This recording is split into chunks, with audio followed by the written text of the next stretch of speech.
seus programes tenen una gran audiència entre nosaltres. A més, contribueixen a fer més plural la informació, a fer que la nostra llengua tinga un major accés en l'espai comunicatiu i a normalitzar també la relació entre el País Valencià i Catalunya. Però l'actual govern valencià vol acabar amb aquesta pluralitat informativa i censurar la llibertat d'expressió, tancant 4 canals públics simplement perquè no vol que els ciutadans i ciutadanes tinguin lliure accés a una televisió que no controla.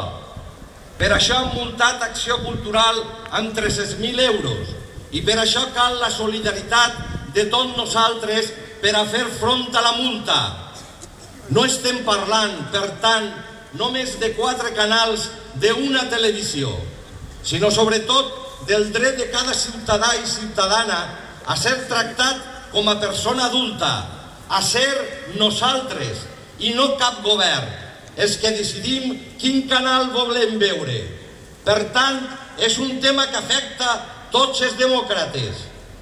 Per això, exigim al govern valencià que no continuï amb el tancament de la xarxa de repetidors d'Acció Cultural del País Valencià i que torni a obrir el repetidor de la Carrasqueta. Volem que es mantinga allò que l'esforç i l'implicació de la societat valenciana ha fet possible.